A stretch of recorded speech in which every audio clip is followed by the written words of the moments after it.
puedes tener paz en la tormenta, fe y esperanza cuando no puedas seguir. Y aun con tu mundo hecho pedazos, el Señor guiará tus pasos. Quiero invitaros a una lectura del primer libro de Samuel, primero de Samuel, capítulo 3. Y leo así en la palabra del Señor. El joven Samuel ministraba a Jehová en presencia de Elí, y la palabra de Jehová escaseaba en aquellos días, no había visión con frecuencia. Y aconteció un día que cuando Elí, acostado en su aposento, sus ojos comenzaban a oscurecerse de modo que no podía ver, Samuel estaba durmiendo en el templo de Jehová, donde el arca de Dios estaba, y antes que la lámpara de Dios fuese apagada, Jehová llamó a Samuel, y él respondió: heme aquí. Y corriendo luego a Elí dijo: heme aquí, ¿para qué me llamaste? Y Elí le dijo: yo no he llamado, vuelve y acuéstate. Y él se volvió y se acostó. Y Jehová volvió a llamar otra vez a Samuel. Y levantándose Samuel vino a Elí y dijo: heme aquí, ¿para qué me has llamado? Y él dijo: hijo mío, yo no he llamado, vuelve y acuéstate. Y Samuel no había conocido aún a Jehová, ni la palabra de Jehová le había sido revelada. Jehová pues llamó la tercera vez a Samuel, y él se levantó y vino a Elí y dijo: heme aquí, ¿para qué me has llamado? Entonces entendió Elí que Jehová llamaba al joven. Y dijo Elí a Samuel: ve y acuéstate, y si te llama dirás: habla Jehová, porque tu siervo oye. Así se fue Samuel y se acostó en su lugar. Y vino Jehová y se paró y llamó como las otras veces: Samuel, Samuel. Entonces Samuel dijo: habla, tu siervo oye. Hemos estado repasando los dobles llamados de Dios y hemos notado que en el primer llamado doble, y recuerdo para los que no estaban aquí que cuando en la Biblia aparece 2 veces el nombre de la persona es un toque de atención. Presta atención a lo que sigue. De manera que Dios nos ha llamado a una vida de fe. En el llamado a Abraham nos ha llamado a una vida de dependencia, nos ha llamado a una vida de servicio, y ahora por medio de este llamado a Samuel nos llama a una vida de santidad. No hay duda ninguna que todos los escritos históricos de la Biblia tienen una razón de ser.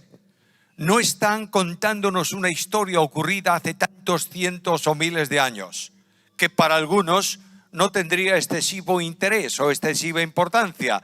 Pero el apóstol Pablo me hace una advertencia sobre los escritos históricos y dice: porque las cosas que se escribieron en el pasado para nuestra enseñanza se escribieron. Quiere decir que todo este relato de la vida de Samuel tiene que ver con una enseñanza que el Espíritu Santo de Dios, por medio del escrito bíblico, tiene para comunicarme a mí. Y Dios viene a mi encuentro esta mañana y me recuerda que en el pasado dijo: Samuel, Samuel. Y esta mañana menciona mi nombre y menciona el tuyo, para que estemos atentos a qué es lo que Él quiere hoy para su pueblo. Miro el pasaje y me doy cuenta de que estamos viviendo en un mundo de corrupción. El pastor Juan Marcos estaba orando por el problema de las drogas. Estamos en un mundo corrupto. Estamos en un mundo en donde se cuestiona a Dios, en un mundo donde se desafía a Dios, en un mundo donde se desprecia a Dios. Y Dios está guardando silencio. Me impacta tremendamente esto. Y de pronto los creyentes estamos cayendo en un problema muy serio. Este pecado, esta degradación, esta perversión es natural para el mundo. No, Señor. No, Señor. no es natural para nadie, porque está el mundo y en general cualquier persona revolviéndose en contra de la voluntad de Dios. ¿Lo entendemos bien? Voy al texto de esta mañana. Samuel. Y hay tres cosas que quiero destacar. En primer lugar, el entorno. ¿Qué es? ¿Dónde está viviendo Samuel? En segundo lugar, la demanda que Dios tiene para Samuel. Y finalmente, el compromiso que yo tengo que asumir en relación con esta llamado de Dios y con esta demanda que Dios establece. Primeramente, el entorno. El libro de Samuel, esta primera parte del libro, está en el cierre, en el término del tiempo de los jueces. ¿Sabéis cuál era la característica esencial del tiempo de los jueces? Lo dice el libro. No había rey en Israel y cada uno hacía lo que mejor le parecía. De modo que la ley de Dios se había olvidado, los hombres se habían mezclado en adoración a los ídolos, no había ningún tipo de respeto por los mandamientos de Dios y habían caído en un problema de matrimonios mixtos que trajo una consecuencia en el pueblo de Israel. Los hijos de los que nacían no eran capaces de hablar el hebreo, por tanto no podían leer la escritura. Y ahí viene una degradación en el tiempo. Se murieron los que habían visto las maravillas de Dios y los otros desconocían a Dios. Y Dios tenía que disciplinar a su pueblo una vez, otra vez. Levantaba un juez, volvían a caer en el mismo problema. Y así llegamos a los días de Samuel. El problema de Samuel, de los tiempos de Samuel, no solo era un problema de pecado del pueblo. Esencialmente es un problema de pecado del sacerdocio. Y notaréis que en el entorno de Samuel está hablando el capítulo anterior de cómo era el comportamiento de los sacerdotes de Israel. Hombres seleccionados por Dios para enseñar la ley al pueblo, para dar ejemplo de santidad, habían caído en una corrupción desenfrenada y eran un problema serio, gravísimo para la nación de Israel. Si lees el capítulo anterior con calma, y puedes hacerlo hoy por la tarde, el tiempo está fantástico, por tanto puedes ocuparte de esa lectura, notarás algunas características del sacerdocio de los tiempos de Samuel. En primer lugar, era un sacerdocio que se apropiaba para sí, en beneficio propio de lo que correspondía a Dios. Y notad que venía el israelita con un sacrificio, y mientras el sacrificio no se consumaba conforme a la ley, el criado del sacerdote traía un garfio de parte del sacerdote, lo metía en donde estaba preparándose la carne y la mejor porción se la llevaba. Y cuando el que ofrecía el sacrificio le decía: espera por favor a que termine por lo menos el tiempo, dice: no señor, esto es mío. Segundo problema del sacerdocio, era un sacerdocio autoritario. Ellos mandaban, decían, y el resto del pueblo obedecía. Y ahí tienes en el versículo 16 diciendo: si no me lo das, lo tomo por la fuerza. Tercer problema, era un sacerdocio que menospreciaba el culto. Las ofrendas de Dios no tienen importancia. Era un sacerdocio que disculpaba el pecado moral. Para ellos no había pecado. Y lo más sorprendente es que la disculpa del pecado no estaba solo en los sacerdotes, sino en el sumo sacerdote. Este hombre, dice el texto bíblico, que honraba a sus hijos más que a Dios. Había colocado a sus hijos y lo único que hacía cuando alguien le decía: mira que tus hijos están portándose de una forma perversa, él decía: hijos míos, no es bueno lo que hacéis. Pero esto no es forma de actuación sacerdotal. Él tenía que disciplinar a esos hijos. Es más, tenía que sacarlos de en medio del pueblo de Israel. Pero él amaba a sus hijos más que a Dios. Y ahí tienes la decadencia sacerdotal de los tiempos de Samuel. ¿Y qué?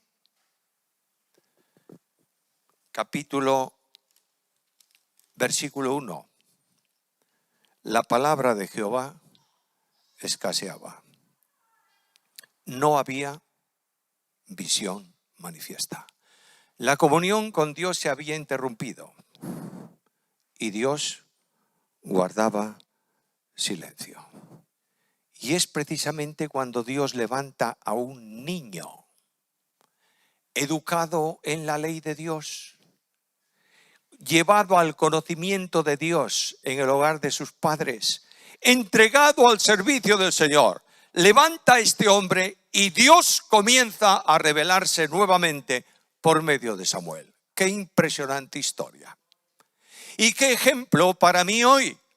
Dios dialoga con un pueblo santo, Dios guarda silencio, no hace nada cuando el pueblo no vive en santidad delante de Dios.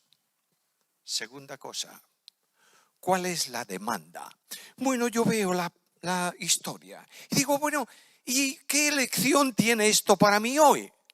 ¿Cuál es la razón esencial? ¿Qué puedo tomar yo del relato que pueda servirme para mí hoy en el año donde yo estoy viviendo, en el día donde estoy viviendo? Y noto enseguida que cuando traslado la imagen del pueblo de Dios a la presente dispensación, tú eres un sacerdote delante de Dios. Y la Biblia hace una afirmación clara: vosotros sois linaje escogido, real sacerdocio, nación santa, pueblo adquirido por Dios, para que anunciéis las virtudes del que os llamó de las tinieblas a su luz admirable. ¿Te das cuenta? Dios ha instituido, ha constituido, ha establecido un pueblo sacerdotal hoy. Es verdad que hay un santuario nuevo de Dios, que es la iglesia de Cristo, y somos los creyentes individualmente también, en donde la santísima y gloriosa Trinidad reside.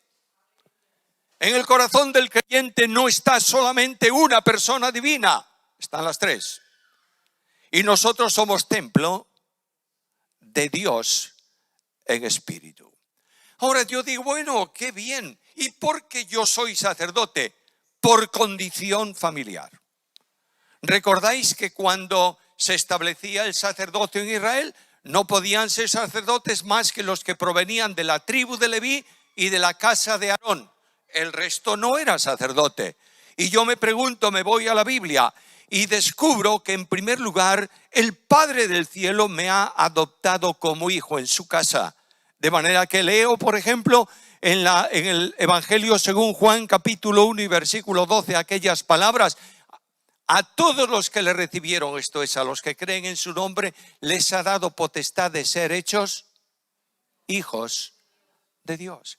Ahora, si Dios tiene un unigénito, su Hijo eterno, si el Dios del cielo no tiene otro hijo más que ese, ¿cómo puedo yo ser hijo de Dios? Y la Biblia me dice que he sido adoptado en Cristo Jesús como hijo de Dios. ¿Algo más? Soy sacerdote porque soy hermano del sumo sacerdote. De manera que en la Biblia, hablando de Cristo, se habla de él como el sumo sacerdote según el orden de Melquisedec. Y ahora yo voy a Hebreos capítulo 2, versículo 11 y leo esas palabras. Ese sumo sacerdote, ese Jesucristo, no se avergüenza de llamarnos sus hermanos. ¿Notáis? Soy sacerdote de Dios porque pertenezco a la casa de Dios, a la familia de Dios, y estoy vinculado con el unigénito del Padre. La misión del sacerdote, ¿cuál es? Bueno, ofrecer sacrificios. ¿Está bien? Lo acepto, lo admito como tal. Pero esencialmente la Biblia dice que soy sacerdote para anunciar las virtudes. Escucha. No dice que soy sacerdote para hablar de virtudes. Soy sacerdote para exhibir esas virtudes. De otra manera, las virtudes que corresponden, que pertenecen humanamente hablando al sumo sacerdote, que es Jesucristo, tienen que ser visibles en la vida de cada sacerdote. ¿Lo entiendes esto? Me doy cuenta hoy y siempre que he perdido mucho tiempo hablando de cosas en vez de hablar de Cristo. Me doy cuenta que muchas veces he tomado la Biblia para dar ideas y hablar de cosas y no presenté a Cristo. La Biblia es Cristo. La interpretación de la Biblia, Cristo. La solución de la vida cristiana, Cristo. La comunión con Dios, Cristo. Por tanto, Cristo tiene que estar en el púlpito de la iglesia. Aquel enorme predicador Spurgeon decía: ¿me ha predicado usted a Cristo? No, entonces no pierdo el tiempo con usted. Cristo. ¿Entiendes esto? Voy a la Biblia y descubro que esencialmente Dios demanda del sacerdocio santidad porque Jesucristo, el Señor, es santo. ¿Y por qué santo? Bueno, en primer lugar, porque es Dios. Juan capítulo 1, versículo 1. En el principio era el verbo era con Dios y el verbo era Dios. Muy bien. ¿Y qué es Dios? Dios es santo. Por tanto, Jesucristo el Señor es santo. Y un día el ángel viene a María, a la Virgen María, y anuncia el nacimiento de Jesucristo. ¿Recuerdas ese pasaje histórico? ¿Y qué dice el Evangelio? Que el ángel le dijo: por tanto, el santo ser que nacerá será llamado Hijo de Dios. Perdonadme, sabéis muy bien los que estudiáis a fondo la Biblia que esa expresión santo ser no está en el texto griego. Está lo santo. De manera que lo santo significa lo absolutamente santo. Un santo ser es un ángel, pero Jesucristo es el Hijo de Dios manifestado en carne. Por tanto, lo santo es Jesús. Y desde el principio se orienta todo lo que tiene que ver con la vida de Cristo a un asunto específico. Él es santo. Y yo voy a la Biblia y pregunto: ¿cómo definen los apóstoles a Jesús? Carta primera de Pedro, capítulo 1, versículo 19. Un cordero sin mancha y sin contaminación. ¿Sabes lo que está diciendo? El Cordero de Dios es santo. Voy a la carta primera de Pedro, capítulo 2, versículos 21 y 22. Dejándonos ejemplo para que sigáis sus pisadas, el cual no hizo pecado ni se halló engaño en su boca. ¿Qué está diciendo? Tienes que caminar en un camino de santidad si quieres seguir las huellas de Cristo. Voy a Hechos, capítulo 10, versículo 18.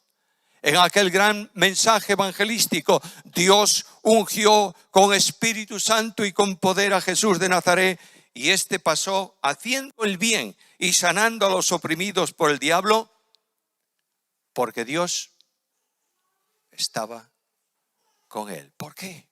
No solo porque es Dios, sino porque desde el plano de su humanidad estaba en comunión con Dios porque era santo. ¿Me estáis siguiendo? No hay otro camino, queridos hermanos. Dejadme decir esto desde el principio con toda la fuerza que pueda. La santidad no es una manera de vida cristiana, es la única forma de vida cristiana. No es una opción la santidad. La santidad es una condición propia de quien vive a Cristo. Ahora, ¿cómo puedo ser santo? Porque Dios está demandando, humanamente hablando, desde el punto de vista de hombre, algo que para los hombres es imposible. ¿Es así o no? ¿Cómo Dios puede pedirme una cosa semejante? Porque Dios ha puesto a Cristo en mi vida. Y la vida de Cristo se hace vida mía. Y yo puedo decir, como decía el apóstol Pablo, Filipenses 1:21, para mí el vivir es Cristo. Y decimos, qué bien, fantástico, ya tengo la vida eterna. Escucha, si no tienes a Cristo en tu vida, no tienes vida eterna, La vida eterna no se compra, no se adquiere. La vida eterna es solo de Dios. Nadie más que Dios tiene vida eterna. Nadie más que Dios puede tener vida eterna. Yo tengo vida eterna porque la vida eterna de Dios en Cristo se hace vida en mí cuando el Espíritu Santo me coloca en Cristo. Y puedo decir, como dice Pablo, ahora ya no vivo yo, vive Cristo en mí. Y esta vida de Cristo en mí me da poder para llevar a cabo la experiencia de la santificación, eliminando para mí los tres grandes problemas de mi vieja naturaleza. En primer lugar, tengo victoria sobre el yo. Con Cristo estoy juntamente crucificado y ya no vivo yo, vive Cristo en mí. ¿Tú sabes lo que es el yo? Pues es ese guerrero, luchador permanente, ¿Quién es el mejor hombre de la familia? Yo. ¿Quién no se equivoca nunca? Yo. ¿A quién no se le aplaude bastante? A mí. Ahí tienes el yo. Y de pronto Dios quita ese yo y coloca su yo, que es Cristo. Segundo problema eliminado, la victoria sobre la carne. El que vive a Cristo, ha crucificado con Cristo la carne y sus pasiones. Y ese gran problema con el que tú no puedes luchar porque forma parte de tu naturaleza, Dios lo resuelve vinculándote al crucificado. El tercer problema, la victoria sobre el mundo. También en Gálatas están esas tres cosas. Gálatas 6:14. Lejos esté de mí gloriarme, sino en la cruz de nuestro Señor Jesucristo, por quien el mundo me es crucificado, a mí y yo al mundo. ¿Entiendes esto? La gran experiencia de liberación en cuanto al pecado es el resultado de la vinculación con Cristo. No busques santidad por tu esfuerzo personal, no lo hay. No busques santidad por normas religiosas, no valen. Solo eres santo cuando vives al santo. ¿Entiendes esto con claridad? Además, Dios me libera de la esclavitud del pecado para que pueda servir a Dios y vivir en santidad. Y voy a la carta a los Colosenses, capítulo 1, versículo 13, y tengo aquella gran afirmación de Pablo: liberados de la corrupción del mundo, del problema del pecado, hemos sido trasladados ¿a dónde? Al reino de su amado Hijo. ¿Notas el cambio? De una esfera de esclavitud a una esfera de libertad, en donde antes solamente era posible vivir en el pecado y ahora solo es posible vivir en la santidad. El pecado es un accidente, pero no una forma obligada de expresión de vida. Dios ha transformado al creyente. Escucha la Biblia. Yo quiero citar Biblia esta mañana.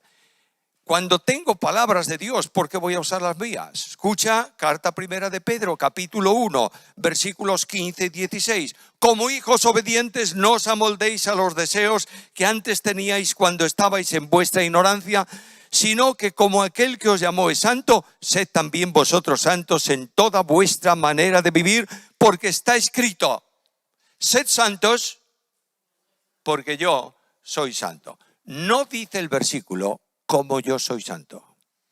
No seas santo por imitación, sé santo por comunión. Por eso dice: porque yo soy santo y vivo en ti, no tienes otra opción que ser santo, porque yo soy santo. Y paso al gran terreno de la experiencia de la santidad en la vida cotidiana, lo que se llama santificación. Déjame hacer un brevísimo paréntesis aquí. La salvación tiene tres niveles, tres etapas. En el pasado, justificación, en donde el creyente es liberado de la responsabilidad penal del pecado.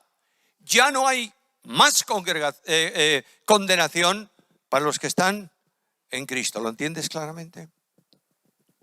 Dios cargó en su Hijo toda la sentencia penal del pecado tuyo. Ha sido extinguida.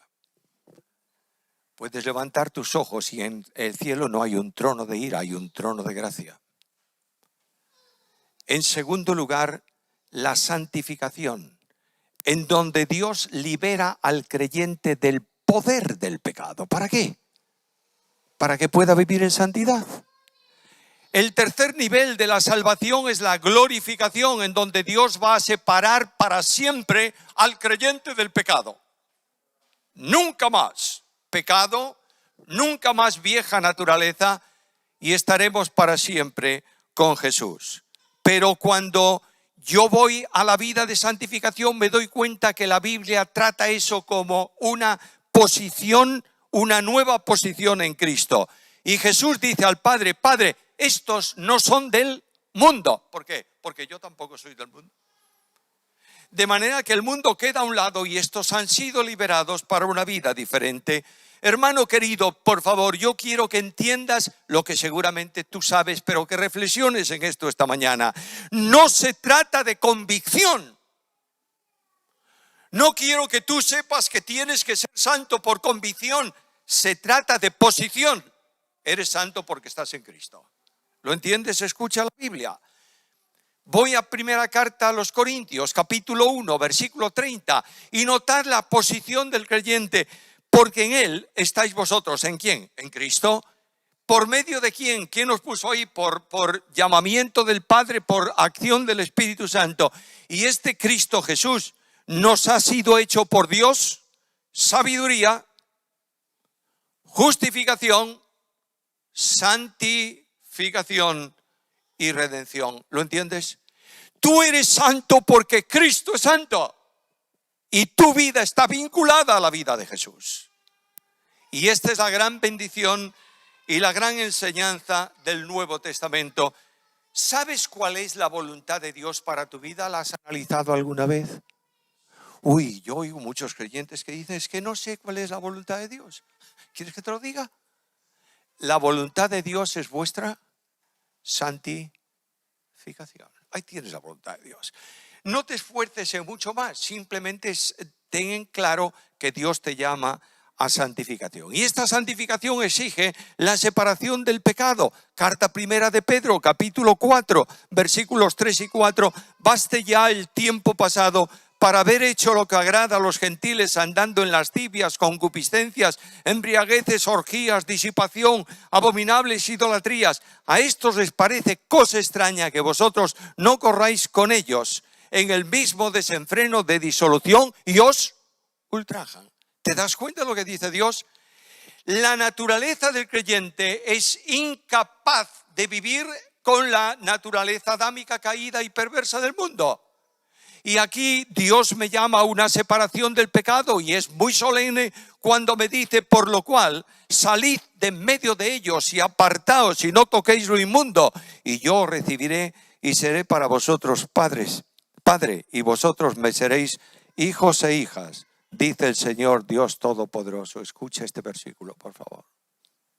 Solo cuando salgas de la corrupción tienes comunión abierta con tu Padre.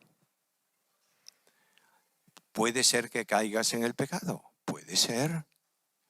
Puede ser que estés a veces como el pródigo en la provincia apartada, es posible. Pero lo importante es que sigues siendo hijo del Padre. Y lo que tú tienes que hacer es restaurar la relación con el Padre. La advertencia que Dios tiene para mí esta mañana en el terreno de la santidad es muy sencilla. Ocupaos de vuestra salvación, ¿cómo? Con temor y temblor. Ocuparte de la salvación no es que tú hagas algo para mantener la salvación o para ser salvo, eso está hecho. Ocuparte de la salvación está hablando de ocúpate de la santificación. Ten como prioridad en tu vida el vivir una vida santa, no importa donde tú estés. Y hazlo con temor, por respeto reverente al Padre del cielo, que es santísimo. En segundo lugar, con temblor, porque todos hemos de dar cuenta ante el tribunal de Cristo. ¿Lo comprendes bien? La santidad es necesaria para la vida espiritual, lo mismo que para la material. La santidad es necesaria para la oración eficaz. Escucha carta primera a Timoteo, capítulo 2, versículos 8 al 10. Quiero pues que los hombres oren en todo lugar, levantando manos santas, sin ira ni contienda. Asimismo, las mujeres se atavíen con buenas obras, como corresponden a mujeres que profesan piedad. ¿Notas esto? ¿Necesitamos orar o no? Claro.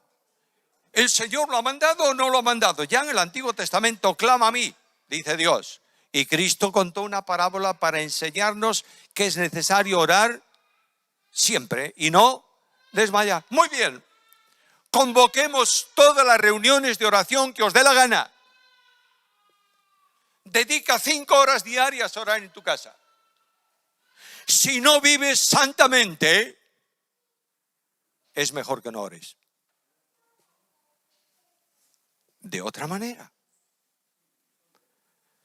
si un marido no trata bien a su esposa, no es santo. Sus oraciones están estorbadas. ¿Lo entiendes esto? Necesitamos recuperar la idea bíblica. Dios habla. En la oración no escucha solo, dialoga con nosotros. Dios habla cuando tú estás en disposición de comunión con Él, para que Él te oiga y para que Él te hable. ¿Está claro esto? No quiero esta mañana, hermanos queridos, decir absolutamente nada que sea de mi pensamiento, de mi convicción, solamente la Biblia. La santidad es necesaria para la comunión con Dios. Seguid la paz con todos y la santidad sin la cual nadie verá al Señor. Y no está hablando esto de salvación. Algunos, he leído un librito hace unos días en donde el escritor decía que si no somos santos nos perderemos y no vemos a Dios en el cielo. ¡Qué tontería! No veré a Dios actuando en mi vida hoy en la tierra, no voy a tener diálogo ni comunión con Él. Porque Dios, el Dios Santísimo, acepta en su presencia cuando tú vienes a Él revestido no con tu santidad, con la santidad de Cristo. ¿Me sigues? Por tanto, no tengo disculpa para ser santo. ¿Sabes por qué? Porque en Filipenses 2:13, versículo siguiente al que mencioné antes, dice que Dios es el que en vosotros produce el querer y el hacer por su buena voluntad. No hay disculpa. A veces yo digo, qué difícil es ser santo. Claro, voy a mi bolsillo y tomo la relación de notas sobre santidad. Es santo el que no va aquí, no va allá, no va allá, no va a hacer. Es santo el que hace esto. No pierdas el tiempo. La santidad tiene que ver con relación personal con Cristo y dependencia del Espíritu Santo. No eres santo mientras no vivas en la plenitud del Espíritu. ¿Lo entiendes claramente o no? Y el apóstol Pablo dice, andad en el Espíritu y no satisfagáis las obras de la carne. Esa traducción castellana es un tanto compleja para entenderlo. Parece que hay dos cosas, porque hay una preposición copulativa ahí en el medio de la oración. Primera cosa, andad en el Espíritu. Segunda cosa, no satisfagáis. No. Lo que dice el texto es esto: mientras andas en el Espíritu no satisfaces la carne. ¿Está claro o no? Solamente tienes dos campos, espíritu o carne. Tú tienes que elegir dónde quieres estar. Y aquí el Señor habla de un modelo de santidad que comprende toda la vida, incluyendo los pensamientos y las palabras. Y cuando vas a la carta a los Efesios capítulo 5, versículos 3 al 8, habla de formas de conversación nocivas, no santas. Habla de truhanerías, habla de palabras corrompidas. Y dice que algunos hablan de cosas que no deben ser ni nombradas entre los santos. ¿Entiendes esto? Y yo digo, ¿por qué, hombre? ¿Pero por qué? Si al fin y al cabo, ¿qué más da un poco más o menos? Porque Cristo habló siempre palabras de gracia y de santidad. ¿Está claro o no está claro? Y un día mandan a los guardias del templo a prender a Cristo y traedlo. Y ahí vienen. Y los hombres del concilio, ¿qué le dicen? Oye, ¿por qué no lo traéis? Ningún hombre ha hablado como este hombre. Revisa tu conversación. Revisa tu forma de hablar. O das gracia al que te escucha, o derribas espiritualmente por tu conversación. ¿Entiendes esto? Debo terminar. ¿Cuál es el estilo de vida en la santidad? Abre un momento Filipenses, capítulo 2, Vamos al versículo 15. Y dice, mira, la persona santa es así, para que seáis irreprensibles y sencillos, hijos de Dios, sin mancha, en medio de una generación tortuosa y perversa, en medio de la cual resplandecéis como luminares en el mundo. Primera cuestión, vive una vida irreprensible. Que nadie te acuse de mal testimonio. Bueno, absolutamente perfecto no hay nadie. Es más, y a veces ponemos también unas metas excesivamente altas en este otro campo. Pablo dice, yo no lo he alcanzado, Y Pablo dice que tenía un aguijón en su carne que lo abofeteaba. Y Pablo dice, no lo he alcanzado, pero prosigo al blanco. De esta manera, vive para que vuestros corazones sean irreprensibles en santidad delante de Dios nuestro Padre en la venida de nuestro Señor Jesucristo. ¿Sabes cuándo viene Cristo? No lo sabes, ¿verdad que no? ¿Puede ser ahora? Puede ser ahora. Vive de tal manera que no te sorprenda en una vida incorrecta. Además, sé honesto. Significa sencillo, desprovisto de hipocresía, sincero, transparente. Sé limpio, sin mancha, libre del poder del pecado. La limpieza forma parte esencial de la vida de santificación. Sé luminoso. ¿Por qué? Porque Jesús dijo, yo soy la luz del mundo. Solo vives a Cristo cuando alumbras con la luz de Cristo al mundo que te rodea. Y termina Pablo en ese capítulo diciendo, asidos de la palabra de vida. ¿Sabes lo que está diciendo?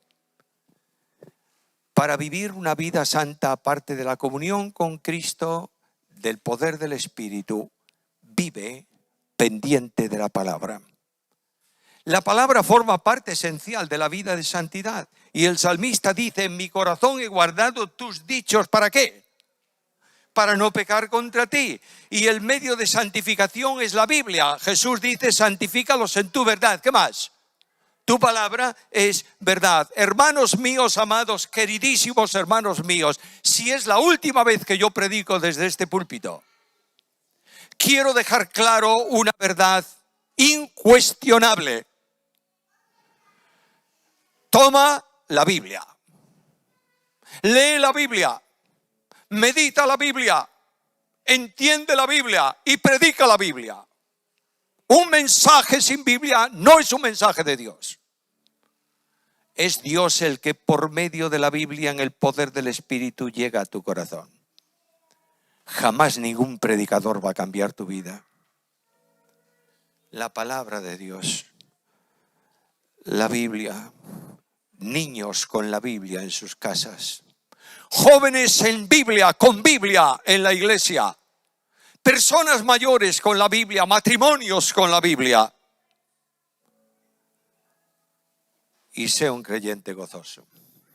A veces, es que esta vida de santidad, amigo mío, cuanto más larga la cara, más santo el creyente, no, más torpe el creyente. Estos que dicen, ay, golpeo mi cuerpo y yo me río ahora de eso, perdonadme, pero en mi tiempo había algo así, El domingo no se podía jugar a fútbol. ¿Lo oíste alguna vez en la vida? Entonces tú le preguntabas a tu padre, ¿puedo jugar a la pelota? No. ¿Por qué? Porque es el día del Señor. Yo decía, madre mía, querida, este Señor es bien raro. Oye, yo prefiero el Señor del otro, mira cómo juega por el campo y cosas así. El creyente gozoso disfruta de la vida santamente como hizo Cristo. Y es un hombre social y está en la sociedad y disfruta sanamente de la sociedad. Porque es ahí donde tú puedes brillar con la luz de Cristo. ¿Me sigues o no? No se trata de una vida de normas. Se trata de vivir a Jesús. Hace un tiempo salía de una reunión de jóvenes. Habíamos tocado un tema que me pidieron que lo tratara y traté ese tema. Y en fin, terminó la reunión, yo salía y en la puerta un adolescente me estaba esperando y me dijo: ¿puedo hacerte una pregunta?